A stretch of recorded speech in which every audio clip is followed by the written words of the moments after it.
usher in the change. Gentlemen, 5 minutes. Questions, please. Sir, I'm Brigadier Deepak Das. I'm from the MGO's branch. And I have known General Matharu for long, so I'll ask him 2 or 3 very pointed and pertinent questions.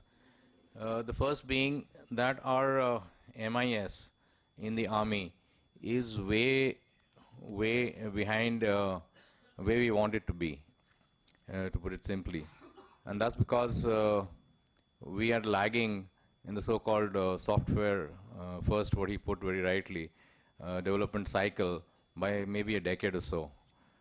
The MISO web application package today was started in 2002-3. It is fructifying today in 2014 after 11 years. So obviously what it was designed for, what it would think of, is not serving the purpose. Secondly, the problem of not using the internet. It's a huge problem. Many armies are using the internet with encryption, and we need to look that way. The multifaceted media, so to say, is not working at, I would say, the last mile, which is the subheading of today's topic. It's not working. There are many units and formations which are not connected and who cannot hook on to the info system. These are serious problems. And the third is, I think what was brought out in the first session, that we need to support each other and share a variety of systems. KPM Das would be familiar with asteroids when he was in MO10, when it started off, and MI17 GIS. I mean, they're so wide apart, and so are so many other info systems today, whether it's even the Loginet of the 3 services or within the services. Could you come to the question, please? The question is, what are we doing to arrive at a more integrated information system planning architecture or architecture planning at the service headquarter level? And the second question is about creating a window for the industry to ascertain the needs of the services. The TPCR is a very generic document. It does not serve the purpose. And we need to create a window where each probably branch of the Army headquarters or the service headquarters could afford a window for interaction. The PMTs don't last. The window with the MOD is not big enough to work on. So these are two areas I would want the DGIS to tell us what is he planning. Thank you. Could we have your question too, sir? Thank you, Chair. During your talk, your good self mentioned about the semiconductor chips. Yes, it is very important. Without R&D, we cannot do anything. We have to do this. With the semiconductor chips, our hardware security, network security, all are connected. In the month of February 2014, there was a news item in Times of India that superiority, so that we can have superiority over our adversary. And it focuses on to understand the battlefield, synchronize the combat power of our forces, and improve situational awareness, and then target rapidly. These all are the essences of the digital battlefield for which it aims at.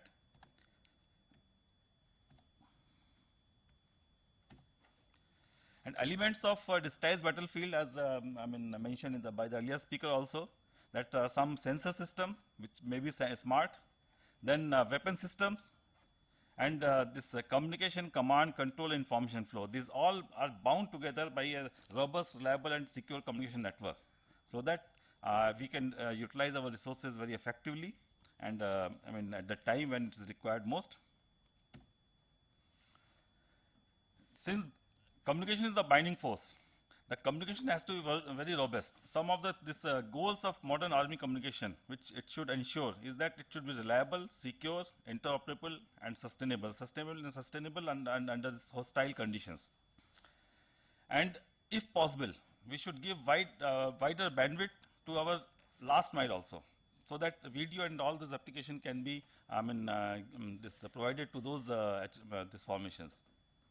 And as far as possible, standard based, because what happens now, this days era has gone where this defense system used to be a very captive type of thing.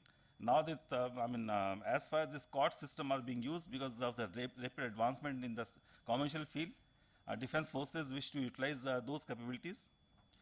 And mobility, it should not be static in nature. And then this constantly changing environment. So our communication system should be able to cope with this kind of condition. And moreover, this earlier this vertical information flow is now being changed to the both vertical and as well as horizontal. That means peer-to-peer communication is becoming very important, and it should be dynamically configurable.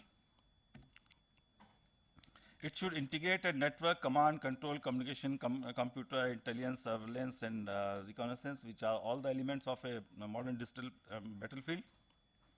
And then it should integrate the weapon delivery system also, because this is ultimate weapon which is going to make the real impact. And one more important thing is that humans should not be out of loop, because still the decision maker is a human being. So this all are goals of our communication network. But the problem is this, our military communication has many challenges which normal commercial wireless networks do not face. Because normally what happens, this all the commercial systems are basically well maintained and reliable, is where they are basically static in nature. And then the scenario is different. They are not much of change, temporal or spatial in nature. No threat of jamming and electronic warfare, where this military wireless networks, especially at the lower formation, is always under threat from these jamming and electronic warfare. There are a lot of equipment also. Self jamming is also one of the this complexity. And moreover, the spectrum day by day is getting reduced for the defense forces, because it's being shared for the other civilian application. So that is also one of the these challenges which are this military wireless networks are facing. Some of the technologies which are enabler technology for the digitized battlefield communication networks is basically we can use fiber optic for the static networks, millimeter wave for this covert communication which can support higher bandwidth, satellite communication for broadband, distance independent and mobile applications.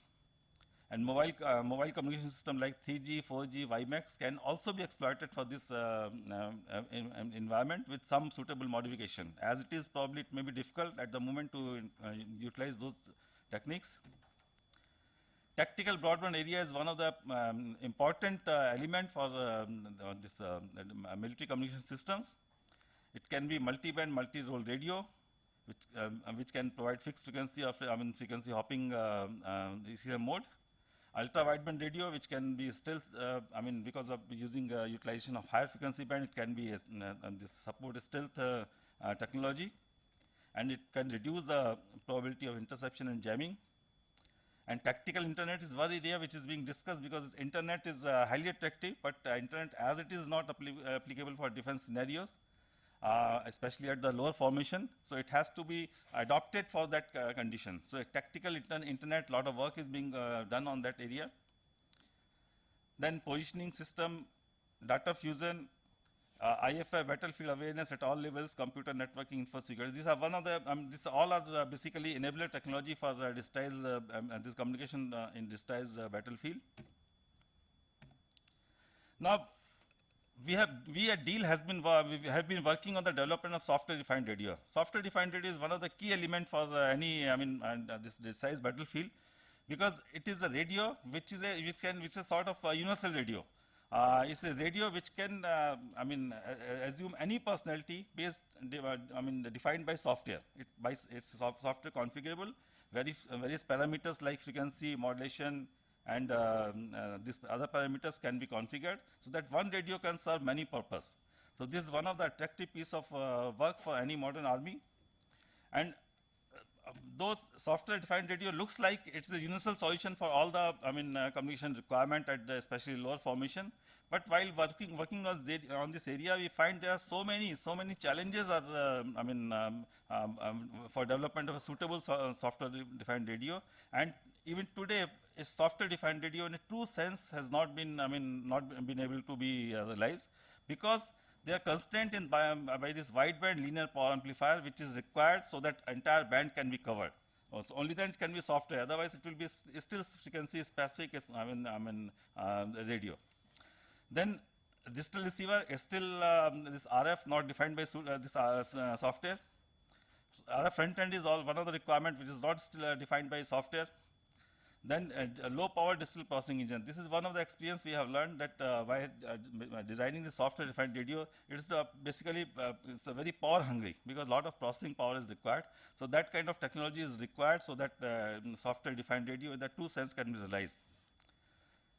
Then the system booting and reconfiguration should be very quick. Our experience has been that waveform loading and this distribution is taking a lot of time. So that has to be,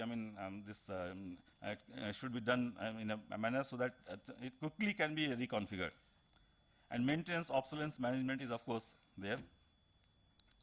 As we can see from this transparency, there are so many elements which are still hardware driven. They are not software driven. Antenna, power amplifier, oscillator, high power filtering. So software defined radio is not really a software defined radio as of now. Though it is, many features have been defined by software, but not totally. Ideally, from antenna onwards, everything should be defined software by software, which is not happening today. So this is one of the constraints for software defined radio. At Deal, we are working on the development of software-defined radio in a consortium approach, and different this form factors, 3-4 form factors with waveforms which are legacy waveform, multi-hop ad hoc networking, and secure point-to-point communication. This waveform, they have been developed to some extent, and work is going on. So that in a short time, this software, this SDR radio will be available with us. Now, logical extension of software-defined radio is a cognitive radio. In the spectrum, where the spectrum is at crisis, this element, cognitive radio, has a capability to sense the environment, and then by using an intelligent decision making, it gets converted to a cognitive radio. So this is very attractive for this digitized battlefield, but the problem, this also faces a lot of technical challenges. One is that measurement challenge. It has to measure the interference at primary receiver so that it can decide which part of the spectrum it has to use. It has to direct the beam steering so that it avoids that region. Then it has to sense the spectral hole location, and very quickly it should change to that frequency. It has to select the frequency. And transmitter and receiver should coordinate to find common holes so that both can align, work together. And since the situation is dynamic, so it is very hard to guarantee that benefit will be available for the entire conversation. So these are all the challenges which the cognitive radio development faces. One of the areas besides radio is the satellite communication. This is our wish list that we should work for this EHF satellite communication, because this is the main attraction for EHF satellite communication is that it is probably nuke survival. It can survive under a nuclear holocaust. It can support broad bandwidth, and it can support handheld satellite phone, which this lower formation can use satellite phone to achieve this requirement of higher bandwidth, and which can support this interactive broadcast, multicast, multimedia communication. Of course, for this this kind of technology to be realized, it will have a multi-transponder hopping. It can support multi-transponder hopping. It will require a regenerative transponder and multiple spot beam steering and switching, so that it can become virtually jamming free. So this is one of the wish list. We have also at Deal, we have worked in this area to some extent, not exactly HF satellite communication, but K-band terminals, which we have realized in different shapes and sizes.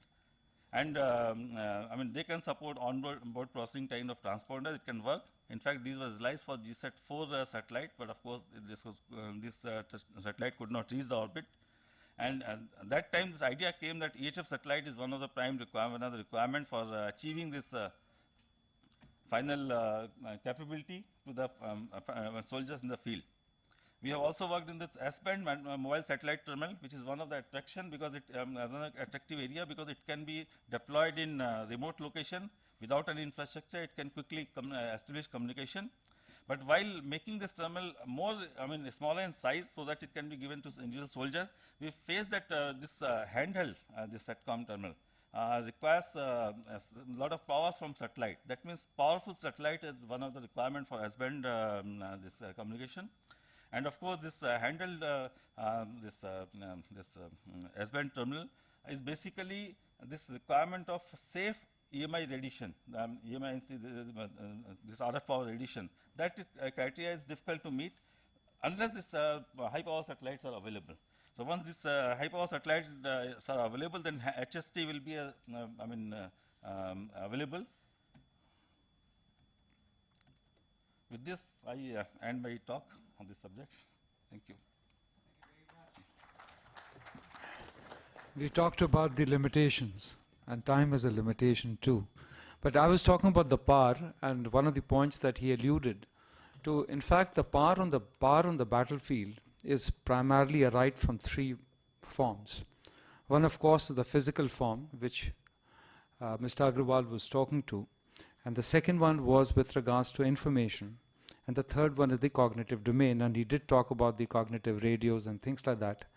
But while we improve the capability as a whole, as a package, we would have to look at not only the information superiority that we are trying to seek, but how in the cognitive domain and the information domain, the decision making is going to take place. And it's a huge ball game altogether, which is very, very different. Compressed decision making cycles. We are used to decision making cycle when the information was coming upwards, decisions were being made and disseminated downwards. Cognitive domain. How do you do this in an instantaneous time frame? And before I get on to the next speaker, may I also say this, that the information superiority that we are trying to seek has to be seen in the context of our neighbors. China, which is already looking at this field, which is way ahead. Are we going to get a better decision-making cycle in a loop? Faster OODA loop? Then only it is going to be worth it. So therefore, in the first form, which is the physical form of power, we have to look at capabilities which will give us that advantage, both in terms of information, transmission, processing, and helping us in arriving at the decision-making loop. The next speaker is Brigadier Sharma, who's going to be talking to us with regards to electromagnetic pulse, another factor which is a disruptive technology. Brigadier Sharma has served and left the army after 36 years of service. He's from the Corps of Signals. He has had huge, in fact, the kind of things that he has done, he has been associated with Aaron, Suraj, he is author of Samyukta, he's commanded all kind of resources which are dealing with communication, and more importantly, and that's really relevant, he started the Axis Aerospace Technologies, and he has been heading it for the last 8 years. You, sir.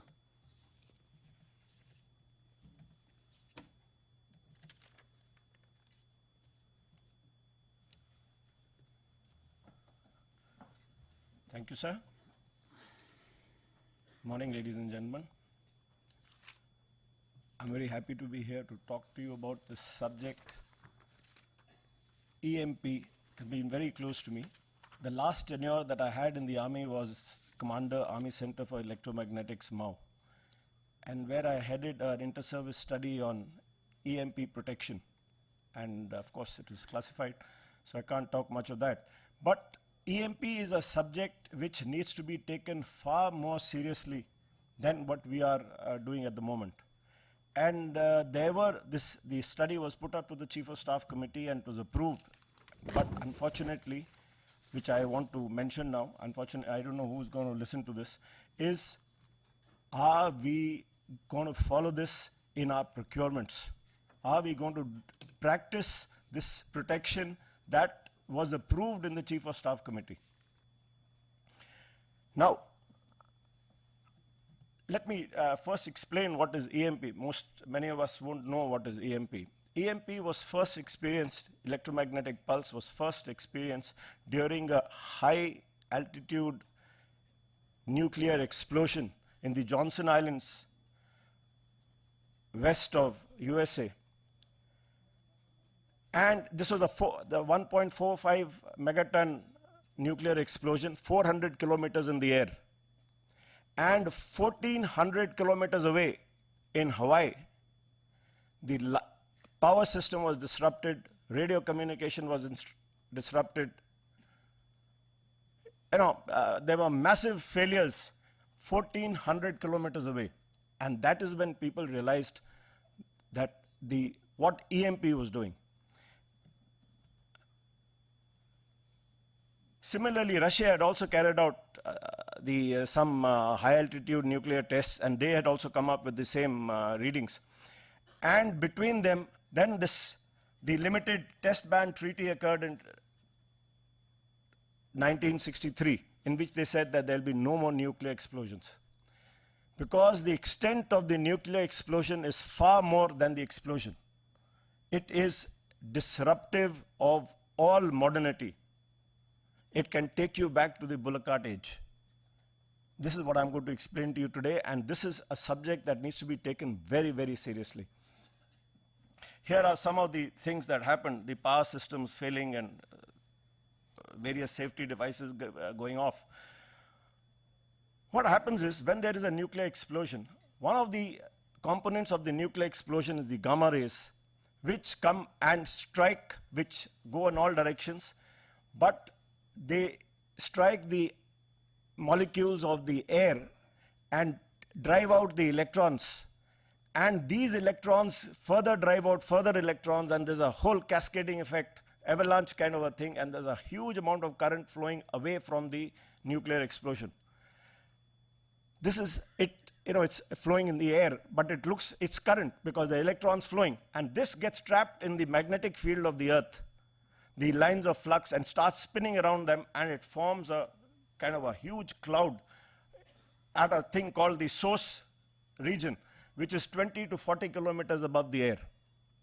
And this whole accumulation of electrons, a stage comes when, and stage comes very fast because the avalanche is very, very fast, that there is the charge built up there is so high, and the air insulation breaks down at 50,000 volts per meter, and it exceeds that. Imagine 20,000 volts per meter, and you're exceeding that at 20 to 40 kilometers height. So what is the charge that has been built up? And there is a huge short circuit in the air, and there's a pulse of a very short duration of about 0.5 nanoseconds.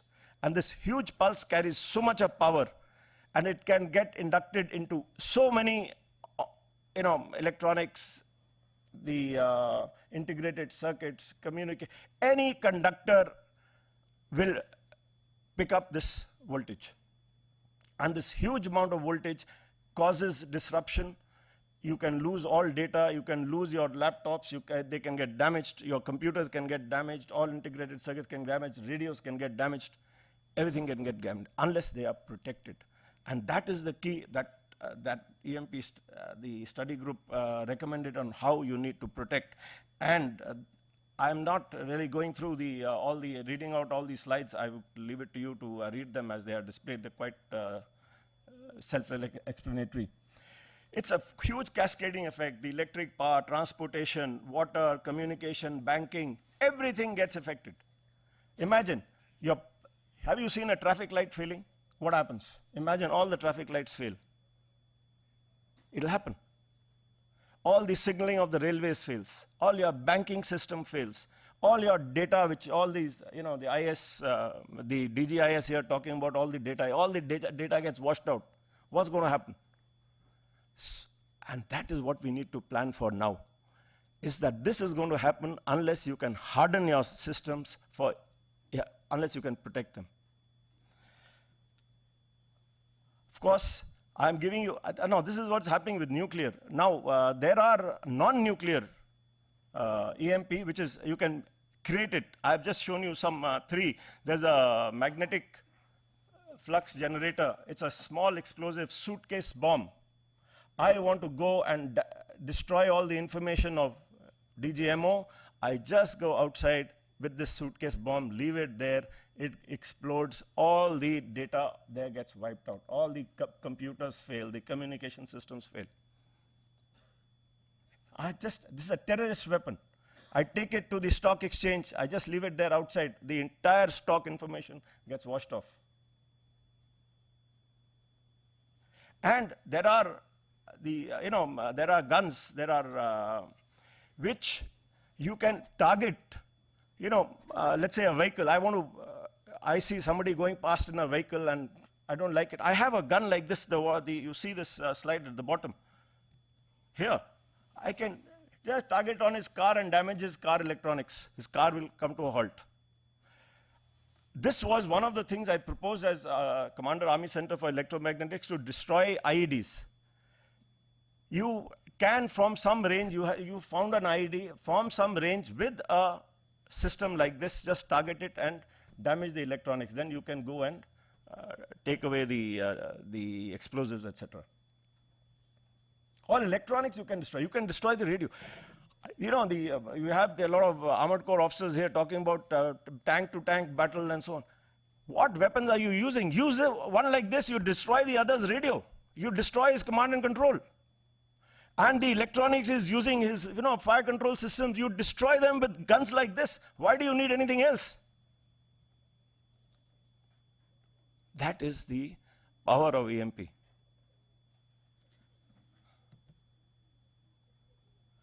Now, terrorists, firstly, let me tell you why, America was against Iran for quite some time, because Iran was carrying out rehearsals for an EMP explosion, a nuclear explosion 200 kilometers above USA. They had these missiles. They didn't put any nuclear warhead, but they had the missiles going and exploding things 200 kilometers high. And that was what was worrying. This is a terrorist weapon. If Pakistan is to, harm us, I think why should they explode a nuclear device on Delhi or someplace like this? They should explode it, 200 kilometers above Nagpur and get a radius of some 400 kilometers around it and destroy, or maybe more, and destroy all the electronics or all the control systems that are running there. And mind you, that this is not fiction. The most potential use of a nuclear weapon is to create EMP. Nobody's talking about it because everyone is worried that the more knowledge of this spreads, the more people think of it, the worse it is going to get. But here in the various service headquarters, I think you have to take protective measures. I will be talking of some of them. I've just mentioned in broad. Here, I've just put a thing that you can, actually these are miles, in fact more, a nuclear explosion 200 kilometers above Nagpur, as I mentioned, will destroy most of the country's electronics. And today, when you're talking in one sense of saving power and having very low power devices, consuming very little power, higher level of integration, and all that, you are becoming more and more susceptible to EMP damage. And not that it can't be protected, you can protect them, but you need to do them. Then there are tactical EMP weapons, which are the E-bombs. E-bombs are these are the technologies you can use, the flux compression generators and the hydrodynamic generators, and of course high power microwave. We have a research laboratory doing high power microwave, but we haven't got any weapons to talk of at the moment. But these are weapons of the future. And here I've just shown you a weapon. The main issues that are required in a weapon is, besides to create the pulse, is to focus the pulse in your area where you want to focus it and to get the right lethality in terms of range. the methods of tossing the electronic bombs. Electronic bombs were used in Iraq using the lethal radius to get you the footprint, what you want to damage, how high you must explode it, and what should be your. So you got to make these bombs accordingly. And the doctrine for the use of electronic bombs is electronic combat operations using bombs. Is you use them as part of your strategy, part of your tactics to keep destroying the command and control. Strategic, these are at higher levels. You destroy an enemy incoming, sortie or a mission, and with a missile just putting an EMP bomb there, and so that you destroy the command and control of the aircraft, and so on. And there's, of course, lastly, the strategy of graduated response. It talks of gradually, escalating the EMP, what you're doing over the enemy, and make him surrender. This is what the doctrine talks of. You keep on doing, gradually increase what you're doing, and you tell him, okay, now it's time you surrender. And with just E-bombs. As I said, EMP can be mitigated. You've got to prevent attacks, prepare to recognize response to EMP attacks, protect crucial infrastructure elements and strategic military capability, and the ability to recover after an attack. I will only just tell you here the last two. For strategic communication systems, if you, right in the beginning, you say it has to be EMP protected, then the cost goes up only about 5%. And if you retro-modify them, maybe the cost goes up by 15%.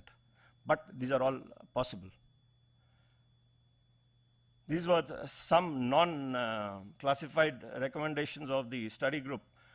Protect your second strike capability, shielded shelters for storage of ammunition, communication equipment, strategic assets. Existing equipment need not be retro-modified. EMP para on all RFPs. It hasn't happened. All containers that the army gets should be EMP protected. And EMP means electromagnetic. There is an electric vector and there's a magnetic vector. You got to neutralize both. You got to have a conducting surface and you got to have a magnetic surface, which is steel, or I won't say steel, iron, mild steel. And these are the containers. There was one RFP for, which had galvanized iron and this thing, and the whole industry went up. They said, no, we don't have the capability. The issue is the industry doesn't have the capability, but if the services insist that you want EMP protected shelters and you want outer skin of mild steel or galvanized iron and inner thing of aluminum or copper, then the industry will get it. But if you are willing to say that, all right, this is what we have, and okay, we will cancel the RFP and come with a new RFP aluminum containers, then that is what you are going to face. You are not taking on the challenge of EMP protection. That's all that I had to say. Thank you, gentlemen. Thank you, Brigadier Sharma, and thank you for sensitizing us with regards to the ill effects and the problems which are associated with the EMP. I'm very, very certain that those who are into the loop would take note of it and would be able to pass it down to the people concerned. And we have